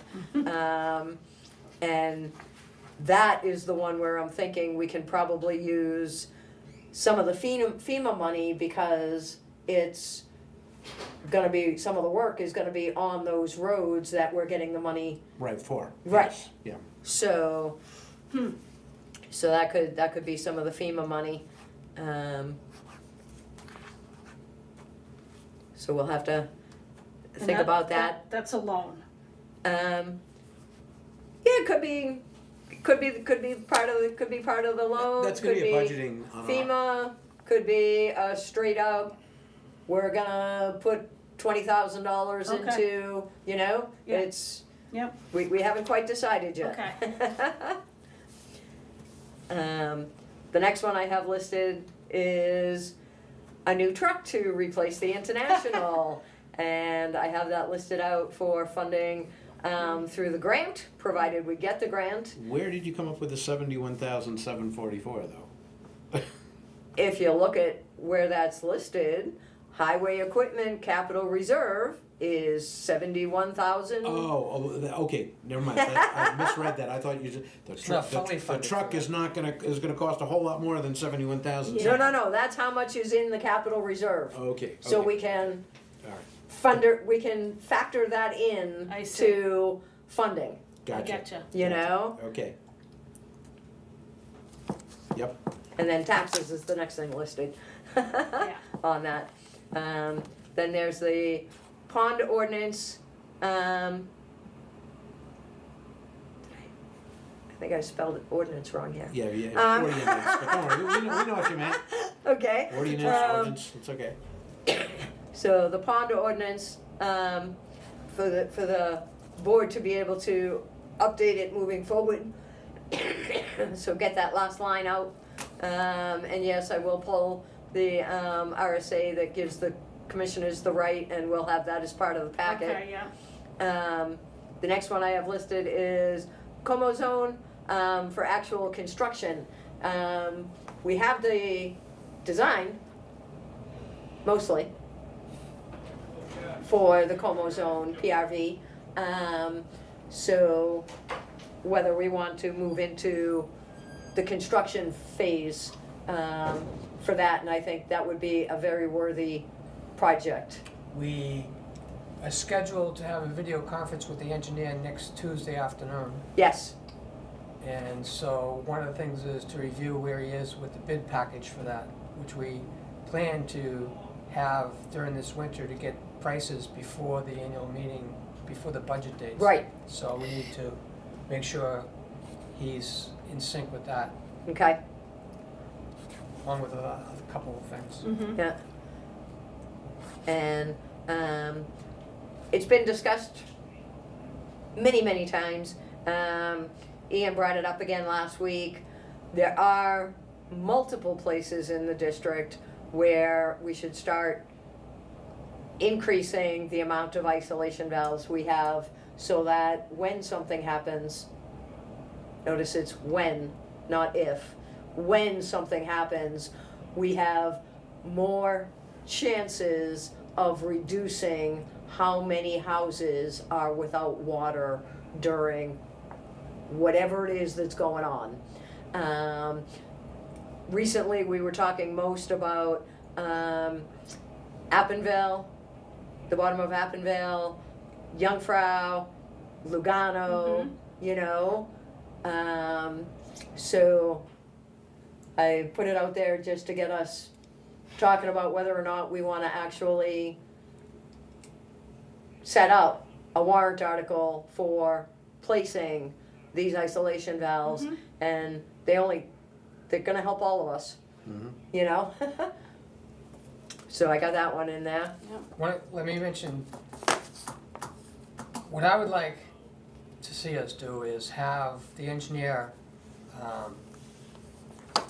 model where following pressure reducing vaults go before we started plunking isolation valves down, because the construction of a pressure reducing vault like we plan to do on Como would also bring the isolation valves into that area.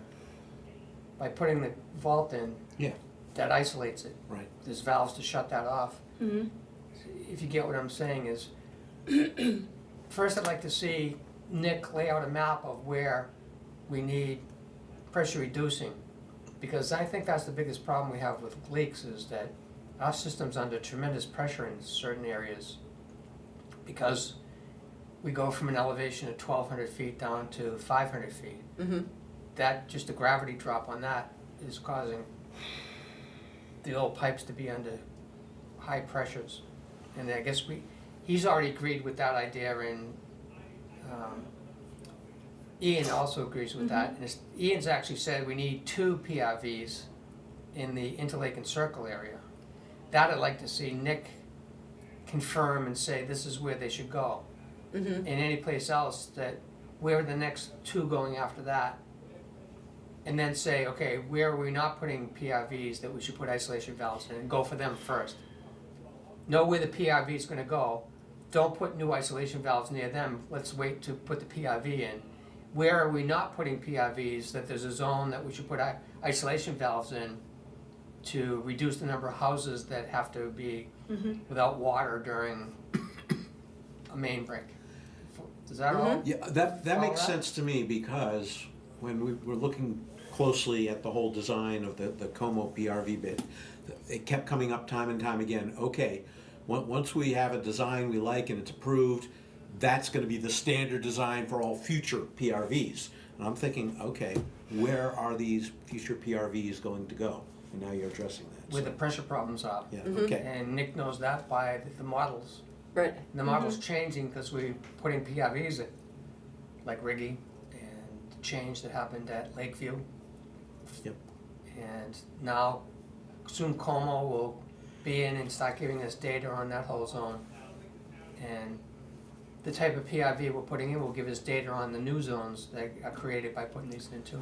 But we don't have a map from Nick as to where he thinks, how many would solve all the pressure problems. We'd have Mhm. a number of new zones that need to get named and identified. Okay, I think I like that, because if I understood the conversation correctly with Ian, that if we put an isolation valve where he wanted to, which I believe was down where Appinville meets Idlewise, it was a deep, deep dig, which sounded very expensive to get to the main. There's already door. one there. Okay, well, there's somewhere else he was talking about, he said he didn't have the equipment to dig down that deep. We'd have He's to- not talking about putting a PRV in. No, I'm talking about an isolation Isolation valve. valve. Yeah, that's what He's talking about we call it Playground Hill. Yeah, Appinville Playground that Hill, comes yes, up from yes. Playground. That is known to be more than 11 feet deep. Right. And you need an excavator the size of Burnham's and Stewart's to, Yeah. not what, To get down that deep, not what he right. has. Right, so that, again, this makes sense to me, that we go this route first. We haven't brought that up to Nick yet, we'll do that Tuesday. Okay. Okay. Then we're gonna ask Nick if he has enough of a life to get all this done. Yeah, because we're gonna have to readdress the, where we're at with the uranium Yes, system as well. we need to hear what, if he's gotten to the state, what the state said to him. We gave him the names of the people that I contacted 6 months ago to say whether we needed a new, that was for Grissom. It's Unger and the two hydro guys Right. of, Right.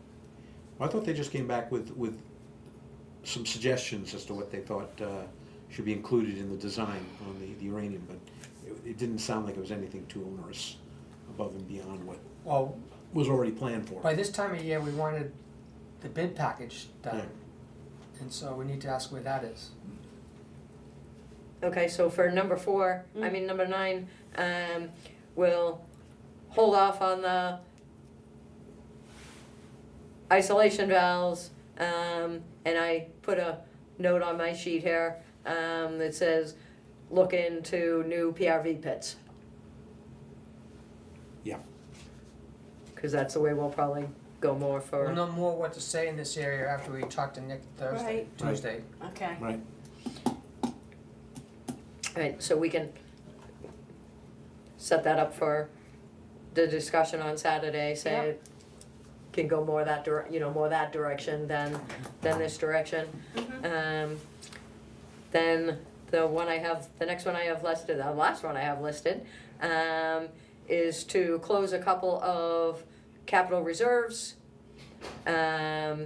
We have a medical insurance capital reserve that has $5,385 in it, and it's never been used. What was it for? We fund the insurance through the budget, and we have been funding the part of the deductible, which is what this capital reserve was For. put up for, through the budget. And it's been done that way through the last 3 years. So they set up this capital reserve for the commissioners to not have this in the budget, but it's in the budget each of the years. So I'm saying let's just close the capital reserve. And where would you move $5,385? By law, it goes into the unassigned Unassigned fund balance. Okay. Same with the waste tank? Yes. And again, So that when it goes, it's $23 that's in that capital reserve. Nobody's ever funded it, and when it has been needed to be pumped, we did it through the budget. So, Well, so no. so I'm like, wait a minute. it's been pumped once, and it was done through this capital reserve. It was. Okay, didn't they did something last year, or did they just dig it up and look at it? It wasn't pumped last year.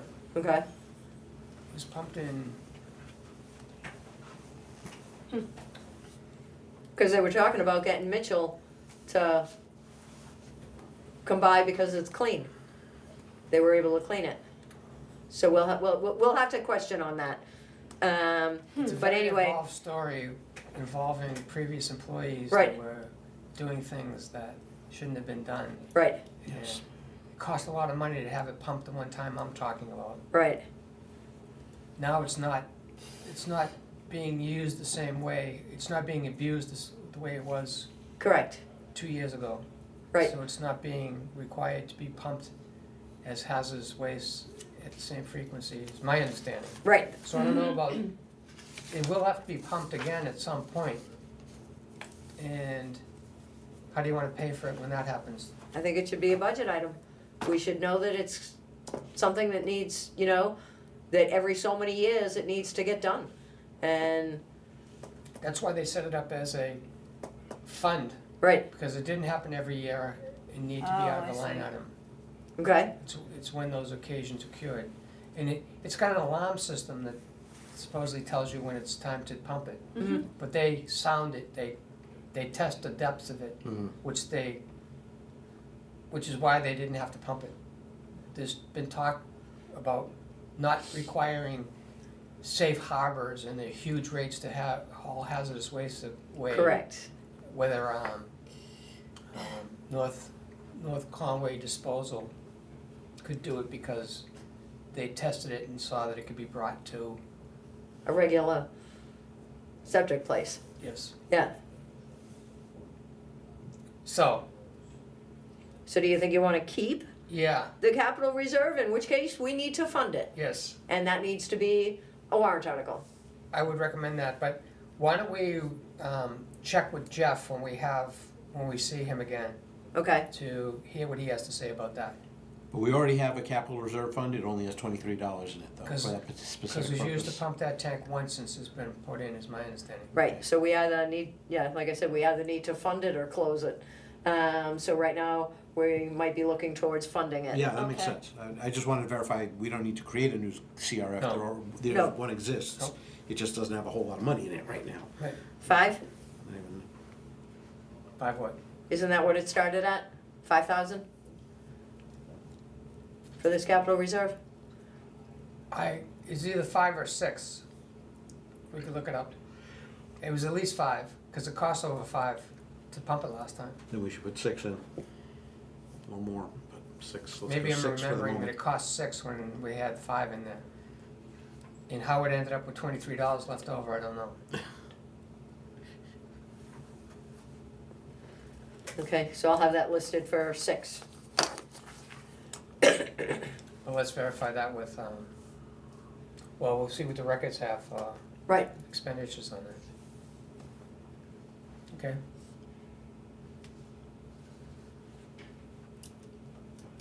So we have your list of 10, and we added hookup fee and perching beaches. uh-huh. And where do we leave it about writing the memo to the auditor? I got confused in there. So Did you're you gonna wanna do it take, Thursday? we're gonna write it Thursday? Yeah, why don't we just write it tomorrow? If we're gonna meet tomorrow for the FEMA meeting, Okay. why don't we just bang out a quick letter? We can even get your input on that too. Mm-hmm. Right, that's plan. Do you wanna see it before it goes out, Nancy? I'm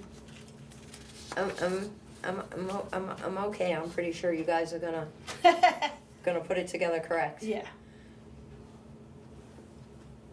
So, the only other thing that I would think is for the proposed 2026 budget, some of these numbers are already known. We already know what the health insurance is gonna be next year, we already know what the Primex numbers are gonna be. So if Jennifer will put those numbers into here, that'll give us a starting spot. That's only like a couple of things. Yeah.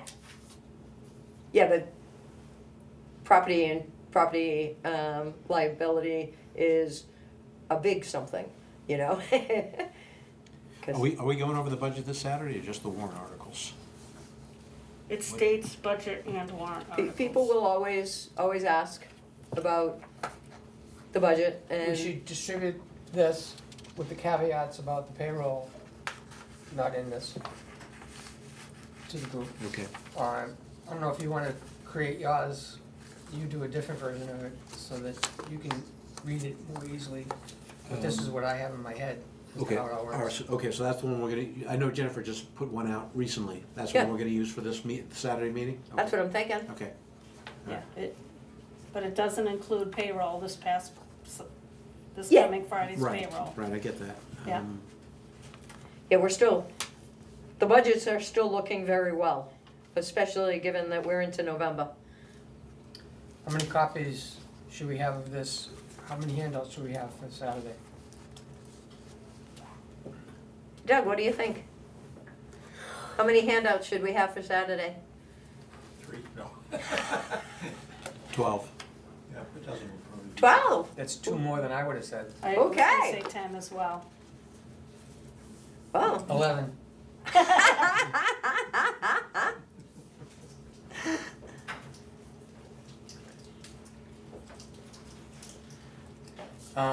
So this and the list, and Nancy's list with the new additions? Yeah, I'll update that list. And we can, and it'll give us, like I said, at least starting points to let people know what we're thinking, things and what kind of costs we could be talking towards for the 2026 Okay, warrant article. I'm hearing the cost of rock salt is going up. yeah, You heard that?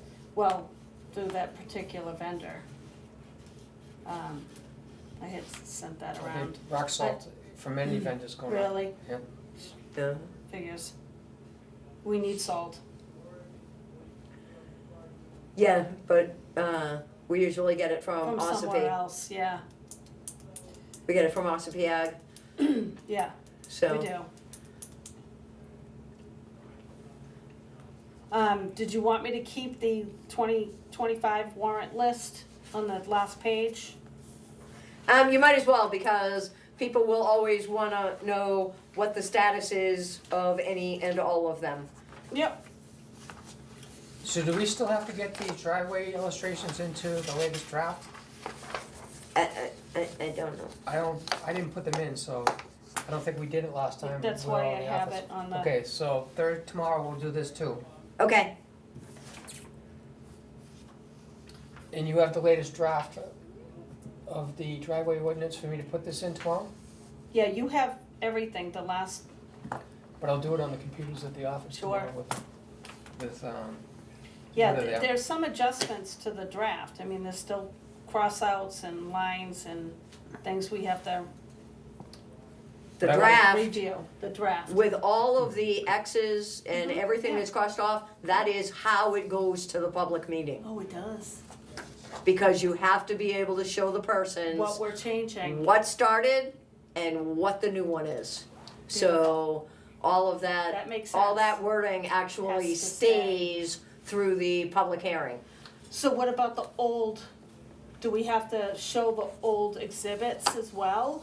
And then present the new exhibits? They were in the originals, I wouldn't be so worried about those. Yeah, But the wording, we don't okay. rearrange the wording Do you have other than exhibit what 2 in the, front of you, drawing number 2? Do you have that in what she handed out, or did I, was that Yeah, the I other gave one? it to you. They all have it? Do Well, they? Woodard doesn't have a physical copy No, because he phys- looks everything up on Okay. the computer. So, here, you can take a look at this. Okay. Nancy, on exhibit 2, if you have it. Yeah, you took out the 22 foot. I remember you did that. There was Then I 22 noticed here. this, Right, the curb, the corner lot. the distance from the driveway to to the corner of a corner lot, it's 100 to 200 feet. Well, it We says don't do that, we do 15 feet. 15 feet? Yeah? Okay. Yeah, that's weird. If Yeah. we left that, that would become part of the ordinance. Right, We don't, the state does that, we don't do that. okay. So we just take out this drawing completely and just Yeah, have show it a to Nancy, sentence? see if she agrees that we should take that Say, out. we should take this drawing out completely and No, we'll just... no, just change it to 15 feet. Or just change 15 feet, right? Just take those out and put 15 feet in. The Where- state where are you says they looking want at? 100 to 200 feet away from the corner, a driveway. oh, okay. Yeah, rural areas can be up to 200 feet, urban up to 100 feet, but we've got We have- Oh, 15 feet. The average lot frontage is 100 feet. Yeah, yeah, we don't got that room. Yeah, so it certainly can't be 100 feet from it. Yes, You have a driveway it's not gonna work. Yeah, you get to have a driveway On your- next door. on your neighbor's lot. Would you imagine? Some of them do. Let's see how well that goes. So I'll take that out tomorrow too. Yes, please. Okay. All right, so All right,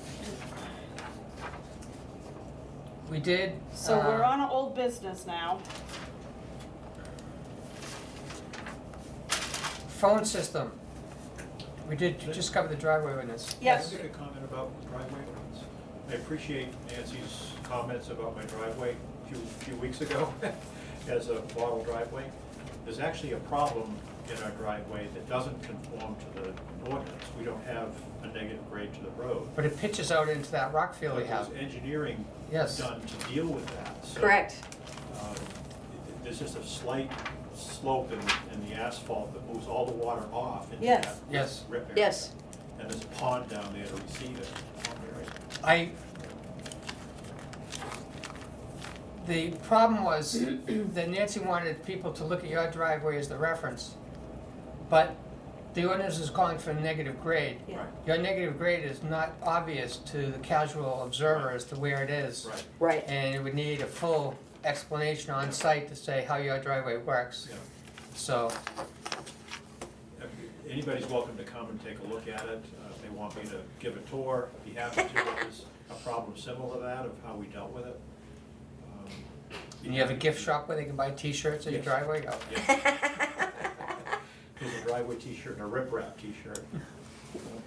I just wanted to clarify that. Yes. It technically doesn't meet the letter of the ordinance. It's just not easy to see how you did it, but it works that way. But it works. Yeah, almost nothing comes onto the road. Right. Correct. If it didn't work, we'd be on your case. Right. So the phone system. I think I'm ready to say, let's pull the trigger and have Art start working on it. I think so too. I saw his updated, Are you okay with that? Yeah, oh, yeah. revised- So make that a motion. I'll make a motion that we approve Art Nicholson's Mhm. quote, Yeah, So And- Bretton Woods Telephone Company? is it? Correct. That's the former name of the and company. he begins the process of installing the new phone system. Second. Yeah. Sooner the better. That was a good presentation he gave last week. So I'll take that as an aye. Aye. Yes. 3-0 on that vote. Neighborhood Energy, December start date and term. I'll make a motion that we agree to a 6-month term with Neighborhood Energy for the discount rate on power.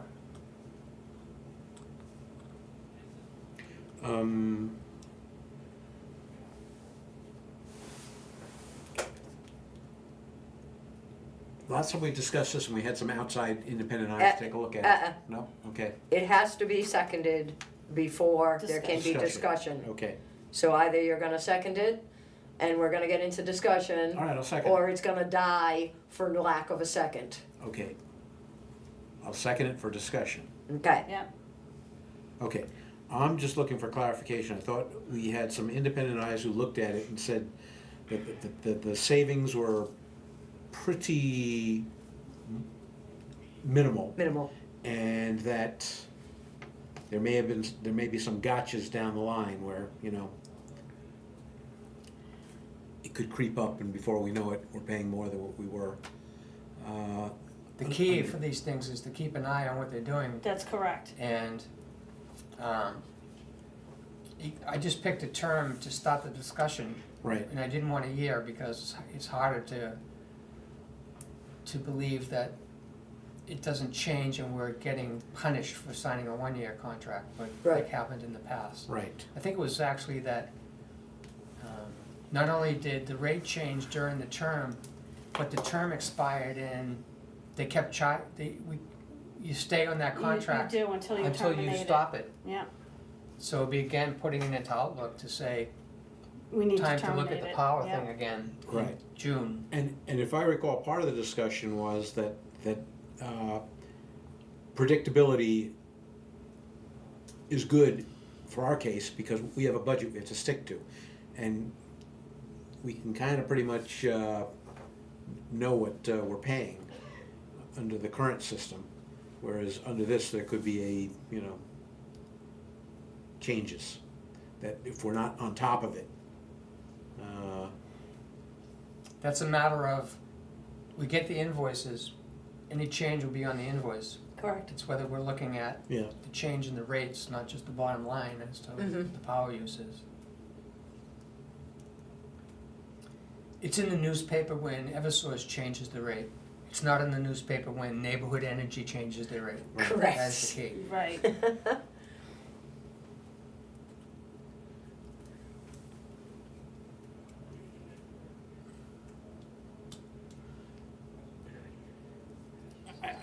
I kind of look at these things, these energy ones. We've all seen it with our own private homes too.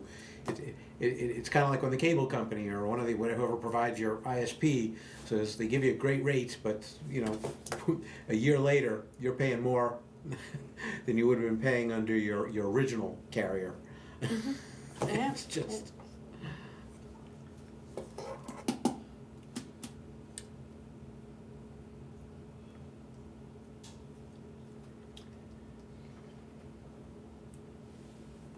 This is unusual. Silence. Like, Well, like I said, I'm just saying I'm uncomfortable with it because I don't think I really Trust it. trust it and feel that it's really going to provide us substantial savings, where where it becomes a no-brainer type thing. And I think it's marginal savings, which then become iffy down the road. I think that's why he's proposing 6 months. You change and the 6 term. months, We could going do 3 through. months, or we could just not do anything. How's that focus your You know, thoughts? 6 months gets you through the winter and any increases that happen through Eversource in February. Yep. Which is, I think, the next time that they change. There's a couple times a year that it's pretty common that you'll see some increases, and winter is definitely one of them. Yeah. And this way we know that we'd be at this particular rate regardless of what, and then look at it again in 6 months. Yeah. Okay, but then I guess the fact that we're discussing it, the fact that it's on the agenda, assuming you wanted it on the agenda, you must have some thoughts behind why. No, it's just the No. guy quote, right? It was, been we got talking the about quote. it. We didn't dismiss him when he gave the first quote. Yeah, we've Right. been talking about it, We and wanted to he's see been giving me shorter updates Shorter ranges. to, Right. yeah. Okay, I guess my memory's shot. I thought when we So here's the way I look first at it. discussed it, we kind of came to the conclusion that maybe this is not worth pursuing. But then Is it- he reached There's out. the energy prices per month we pay per kilowatt hour. Mm-hmm. And the thing that can throw all that discussion out the window is a leak in the water system. Yeah, Yes, which No. we It see. minimalizes, this is nothing compared to what a leak in the water system does for us. right. And right now, we had agreed that we're not going to pursue chasing a leak in November. Right. So, I don't care what you do with this, and it doesn't deserve this amount of time. So, time to decide. What do you want to do? What do you want to do? He doesn't like it. You decide, Nancy. You gonna do anything I with don't this? trust it. All right, it's dead. Okay, Timed out. We're not doing anything with it. okay. Okay. On to the next thing. So the vote was 0-3. Yeah? Yep. Okie dokie. And for the next thing that's listed here, Yeah, get it towed already. okay.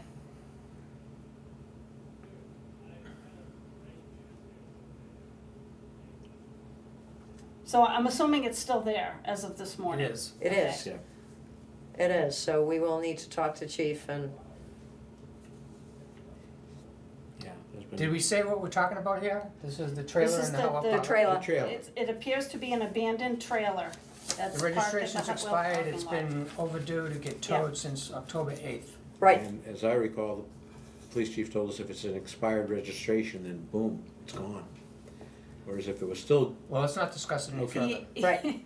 We're, But that's the case. we're just gonna say, we're gonna ask the police to get it towed. yep, okay. And next on the agenda, We already took care of Already this. Signature item, Doug Prescott, oath, done? So, Yep. motion to recess, I guess, is in order next, right? Yes. We covered everything? Mhm. I'll make a motion that we recess this meeting until, Just a quick public Yep, comment. I just wanted to let you know formally, if you haven't heard otherwise, the EPOA authorized a $100 contribution to the Edelweiss sign repair for DPW2 for materials. The So crest. the lady that's repainting that, Oh, I've okay, been in touch with her and said, we'll pay for materials up to $100. nice. And the last thing is, EPOA would also like to refurb the neighborhood watch signs. So, Mark, I think you have contact information on Yeah. that. Can you send that to me, so we can work on that over the they weekend? have the signs. I can email you, if you want the exact same sign, you can order them, they're already at this site. Ah, So you just reorder them, I'll send you. okay, good. There's a problem though. The company is based in Austin, Texas, and I've been buying signs for Edelweiss for them for over 10 years. The company expanded outside of Texas internationally, and their call center is in Jamaica. Oh. So Ooh, I've been trying to contact them because the last two signs they did, there was a problem and they were gonna refund 100% of it. They refunded on one of them. I want to bring that up next week. I'm getting refunds on two of them, so the next sign purchase the village makes, I'm using the credit that they gave me. And Jeff has already used the two signs that I got the refund for and Yes. up. Oh, okay. They weren't all that bad, but they weren't perfect, so Yeah. they refunded the money on them. So, you may have to wait for Jamaica to get put back together, or I'm sure that they're moving, they're doing something, but just to give you the heads up is, okay. We're looking at this as a winter project to get ready for spring, so that's good. Great, that's it. Thank you. okay. So making a motion to recess this meeting through 10 o'clock tomorrow at the office. And that, Second, but before we do that, we're gonna do the non-public session Here. after this? Yeah. yeah, So we should vote to go into non-public session first. Okay. So I'll make a motion, we go into non-public session to discuss legal issues. second, Aye. aye. Roll call, Nancy says aye, Aye. Witter says aye, and I vote yes also. Thank you, Carol. And that's at 10:57. yep.